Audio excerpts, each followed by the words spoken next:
집사람이 결혼할 때 저한테 부탁했던 게 있었어요. 지금까지 혼자서 자식들을 키워준 장모님한테 잘해줬으면 좋겠다는 부탁이었죠. 저는 별로 어렵지 않게 생각했습니다. 자식된 입장에서 부모님한테 효도하고 싶지 않은 사람은 없었으니까요. 하지만 집사람이 부탁한 것과 제가 생각했던 차이는 너무나 컸습니다. 제가 생각했던 건 맛있는 것도 사드리고 좋은 곳이 있으면 같이 여행 다니는 정도로만 생각을 했었는데, 집사람은 그걸 뛰어넘어서 장모님이 일하지 않고 생활할 수 있는 정도의 생활비를 드리는 거였기 때문이었죠. 당연히 전 힘들다고 했어요. 한두 번 큰 용돈을 드리는 것도 생각해봐야 하는데, 부자도 아닌 제가 매달 그렇게 할 수는 없는 노릇이었기 때문이었습니다. 내가 부탁할 때 오빠가 뭘 했어? 해주겠다고 했지? 나는 이런 식으로 도와주자고 할 줄은 몰랐지. 그럼 아무 생각 없이 대답한 거였어? 내가 안 해준다는 것도 아니잖아. 그러면 내가 계속 일할 테니까 내가 엄마한테 돈 주는 걸로 뭐라고 하지 마. 불만이 없었던 것은 아니었지만 괜히 끝까지 반대하면 다툼만 이어질까봐 알겠다고 했습니다. 하지만 이게 화근이 될 거라고는 생각 못했어요. 집사람이 장모님한테 돈을 주게 되다 보니까. 일을 하지 않게 된 장모님이 매번 집으로 놀러 오셨거든요. 한번 놀러 오면 하루 이틀 있다가 가는 것도 아니라서 신경이 쓰이기 시작했는데, 나중에는 결혼한 처남까지 집에 데리고 오기 시작했습니다. 매형 오늘 길에 보니까 고깃집 하나 생겼던데 오늘은 거기서 외식하는 게 어때요? 새로 생긴 데면 소고기집 말하는 거야? 사실 제 와이프가 소고기를 엄청 좋아하는데 못 먹인 지 좀 됐거든요. 그래, 오래간만에 소고기 좀 한번 먹어보자. 죄송하지만 다른 걸로 먹으면 안 될까요? 저희 지금 인원도 많은데 거기 가면 솔직히 부담돼서요. 자네가 그렇게 말하면 영수가 무안해할 거 아냐. 윗사람이 됐으면 시원하게 사주고 그래야지. 어떻게 볼 때마다 그리 돈돈거리는 건지. 아냐 됐어. 매형이 힘들다고 하면 돼지나 먹어야지. 어떻게 할 거야? 갈 거야 말 거야? 참고로 나도 먹고 싶다고 했는데 내가 먹자고 했는데도 싫어? 처남은 애도 둘이나 있고 와이프도 있는데도 직업이 따로 없었어요. 가끔 친구가 한다는 가게 일을 도와주러 가기는 했지만 고정적인 일자리는 찾지 않았죠. 말로는 남 밑에서 일할 성격이 아니기 때문에 어쩔 수 없다고만 했는데, 와이프나 장모님이 일하라는 소리를 하지 않으니까 그렇게 사는 것처럼 보였어요.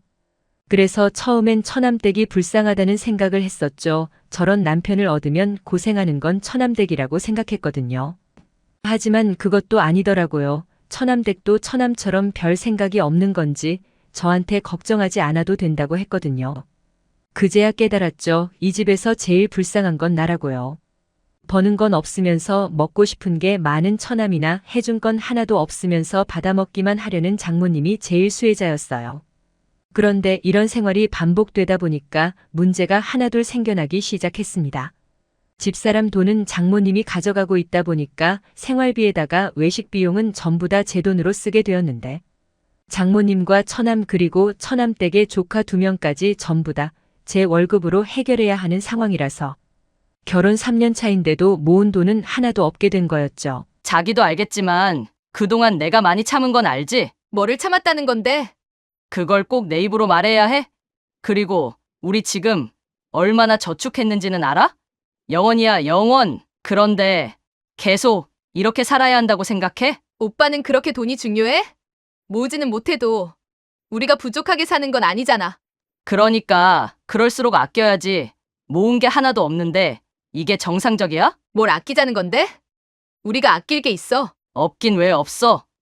그동안 생활비랑 외식비 전부 다 내가 냈으니까 이 생활이 가능했다는 생각은 안 해? 그러니까 앞으로는 자기 돈으로 해결을 하던가 아니면 친정 식구들 오는 걸 절반으로 줄이라고 해줘. 내가 돈이 어딨어.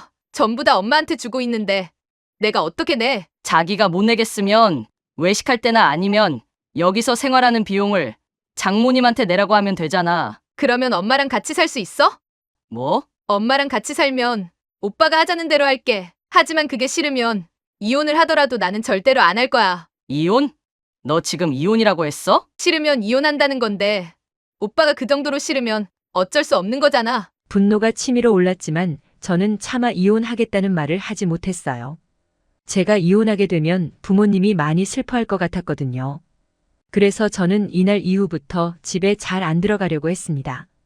집에 가봤자 친정 식구들한테 돈 퍼주는 상황만 생길 게 뻔했기 때문이었죠. 그날도 집에 들어가기 싫어서 아파트를 돌며 걷고 있었을 때였어요. 아무 생각 없이 걷고 있었는데 어떤 아저씨가 저를 불렀던 거였죠. 처음엔 무시하려고 했어요. 옆 단지 경비원이 저를 부를 이유가 없었기 때문에 착각한 거라고 생각했거든요. 하지만 뛰어온 아저씨는 저를 붙잡으면서 말했죠. 저, 혹시 김윤희 남편 아닙니까? 누구시길래 집사람 이름을 아세요? 제가 김윤희 애비 되는 사람입니다. 네? 뭔가 착각하시는 거 아니에요? 제 장인어른은 이미 돌아가신 지 오래됐어요. 아이고, 걔네들이 하는 말 절대로 믿지 마세요. 경비원 아저씨가 하는 말을 곧이곧대로 믿지는 않았지만 생각해보니까 집사람과 장모님이 말한 것도 이상하긴 했어요. 장인어른이 돌아가셨다면 어디에다가 모시긴 하셨을 건데 저는 결혼한 이후로 가보지도 들어보지도 못했거든요. 그런데 돌아가셨다는 분이 이렇게 살아있으니까 제 입장에선 더 믿기 어려웠죠. 하지만 자칭 장인어른이라고 했던 경비원 아저씨의 말은 그냥 흘려들을 수만은 없었어요. 내가 다른 말은 안 할게요. 내 전처가 보통 사람은 아닙니다. 그쪽도 이미 경험해봤으면 아실 거 아니에요? 그렇긴 하지만 진짜로 제 장인이 맞으세요? 믿지 않으셔도 됩니다. 저는 단지 저처럼 후회하는 인생을 살지 않았으면 싶어서 얘기해 드리고 싶은 것뿐이에요. 그쪽도 지금은 언젠가는 달라지겠지 하고 살고 있을 거 아닙니까? 그리고 이어진 경비원 아저씨의 말을 듣게 되니까 저는 경비원의 말을 믿을 수밖에 없었어요. 왜냐하면 제가 지금 겪고 있는 고통들을 경비원 아저씨도 똑같이 겪었다고 말했기 때문이었죠. 그리고 저는 아직 경험하지 못한 결말 또한 듣게 되었습니다. 제가 원래 목수를 하던 사람이었습니다. 하지만 일하다가 크게 다치는 바람에 더 이상 어깨를 쓰기가 힘들어졌어요. 알겠지만 연장도 들지 못하는 목수가 어디에서 일하겠어요? 평생 밥벌이라고 생각했던 목수일도 못하게 되니까 집에서도 저를 무시하기 시작한 거죠. 그래도 전 애들 엄마를 원망하지 않았어요. 제가 제 일을 못한 게 죄라고 생각했거든요. 그래서 아픈 몸으로 집에 있는 게 민폐라 생각이 들어서 집을 나왔습니다. 물론 집을 나가는 아저씨를 잡은 사람은 아무도 없었다고 했어요. 그 말을 듣자 온몸에 소름이 돋았죠. 저의 미래가 왠지 그럴 것 같다는 생각이 들었거든요. 하지만 이게 끝이 아니었어요. 그런데 제가 집을 나오고 나서 한참 뒤에 알았습니다. 집에 돈이 없는 게 아니었다는 것을요. 하지만 애들 엄마나 애들은 저한테 아무 말을 안 했어요. 그때 깨달았죠. 나는 이 집에서 그냥 돈만 벌어오는 사람이었구나 하고요. 그렇게 아저씨는 한동안 노숙자 생활을 전전하다가 친척들의 도움으로 어느 정도 치유를 한 뒤에 경비 일을 하게 된 거라고 했어요. 그러다 우연히 장모님을 목격하게 되면서 저도 알게 되었는데 제 표정을 보자 단박에 알아보신 거였죠. 저 사람도 나와 같은 인생을 살고 있는 중이구나 하고요. 그래서 무시해도 될 일이었지만 제가 너무 안타깝기도 하고 자신과 같은 사람이 또 나오지 않았으면 해서 얘기해 준 거라고 했어요. 저는 아저씨의 말을 듣고 하나만 확인해보고 결정하기로 했어요. 혹시나 나 몰래 돈을 숨기고 있는 거라면 그때는 뒤도 돌아보지 말고 이혼을 하자고요. 저는 먼저 집에 들어가서 아내 통장부터 확인해봤어요. 정리를 한 번도 안 했는지 개설됐을 당시에 통장 내역밖에 없었지만 저는 혹시나 하고 통장 정리를 해보기로 했죠. 그리고 결과는 아저씨의 말이 맞았습니다. 장모님한테 준다고 했던 집사람의 월급은 집사람 통장에 차곡차곡 쌓이고 있던 중이었거든요. 전 마음먹은 대로 행동하기로 했지만 집사람이 어떻게 나올지 궁금해서 통장에 대해서 물어봤어요. 그동안 장모님한테 생활비 준다더니 여기 있는 돈은 뭐야? 그걸 어떻게 오빠가 가지고 있어? 말해봐. 이게 뭐냐고. 그동안 날 속여왔던 거야? 속이다니 무슨 소리를 하는 거야? 나는 엄마가 우리 집에 자주 오고 있으니까 엄마가 당분간 안 줘도 된다고 해서 내가 잠깐 모아주고 있었던 것뿐이야. 장모님이 우리 집 자주 온 지가 언제인데 참 오래됐다. 그치? 내가 그렇게 돈 모으기 힘들다고 할 때도 도와주기는커녕 말없이 자기 돈만 모으고 있었다는 거잖아? 그건 아니지. 아니라고 해도 나는 상관없어. 저번에 자기가 그랬지? 하기 싫으면 이혼하라고 했잖아. 나도 이제 못하겠으니까 우리 이혼하는 걸로 하자. 말로는 이혼 얘기를 했던 집사람은 막상 이혼 얘기가 나오니까 절 잡으려고 했어요. 하지만 전 이미 집사람에 대한 신뢰는 깨져 있는 상태였고 이런 생활도 질려버린 상황이었었죠. 그런데 그때 집에 있던 장모님이 그러더군요. 해준 게 얼마나 된다고 무슨 손해를 보는 것처럼 말하냐고요. 그래서 전 숨겨왔던 카드를 한 장 더 꺼냈습니다. 저는요, 멀쩡히 살아있는 장인어른을 돌아가셨다고 하는 당신들하고는 같이 살 생각이 없어요. 내 남편이 살아있다니. 지금 무슨 소리를 하는 거야? 모르는 척 하시게요? 김태권 씨가 장인어른 맞잖아요. 그걸 자네가 어떻게 알았어? 그 양반이 자네를 찾아오기라도 했다는 거야, 뭐야? 그걸 알아서 뭐 하시게요? 돈 버셨다고 하면 다시 그쪽으로 가서 빨대 꽂으시게요. 뭐라고? 자네가 어떻게 나한테 그런 말을 할 수가 있어? 빨대라니? 빨대 맞잖아요? 제 등에 꽂힌 거 안 보이세요? 그래서 저는요, 장모님이 여기 와서 생활했던 거 먹었던 거 전부 다 청구할 예정이니까 괜히 윤희가 모아놨다는 돈 건들 생각하지 마세요. 그거 건드렸다가는 제가 소송 걸어서라도 월급 압류할 거니까 그렇게 되면 어떻게 되는지 아시죠?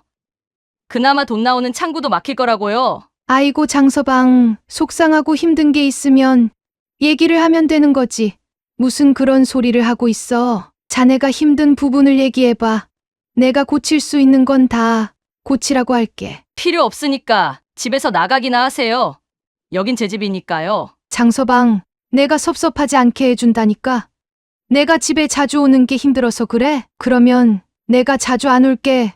그러면 되는 거잖아. 웃기는 소리 하지 말고요. 나가시라고요. 저는 집사람을 포함한 친정 식구들을 모두 집에서 내쫓았어요. 물론 이혼도 같이 진행했죠. 워낙 결격 사유되는 것들이 많아서 이혼은 손쉽게 진행할 수 있었는데. 중간에 집사람이 그러더군요. 3천만 원 줄 테니까 협의 이혼으로 하자고요. 하지만 전 그러고 싶은 마음이 없었습니다. 비록 결혼 생활이 긴 거는 아니다 하더라도 제가 쓴 돈은 그 이상이 넘었기 때문이었죠. 결국 소송까지 이어진 이혼은 시간이 걸리기는 했지만 집사람이 주려고 했던 돈보다는 더 받을 수 있었어요. 물론 만족할 금액은 아니었지만 그래도 안 주려고 하는 돈을 더 받았다는 거에 위안을 삼았습니다. 이제는 전처가 돼버린 집사람은 여전히 직장을 다니면서 친정 식구들을 먹여 살리는 것 같은데 신체 멀쩡한 처남은 아직도 백수로 지낸다는 것만 알고 있네요. 그래도 처음엔 이혼을 해도 너무 억울해서 인터넷에 이곳저곳 알아보니까 생각보다 저 같은 사람이 많아서 깜짝 놀라기는 했습니다. 그래서 혹시나 저같이 금전적으로 일방적인 피해를 받는 분이 있다면 얘기하고 싶네요. 갱생이 불가능한 사람이라면 빨리 포기하는 것도 답이라고요.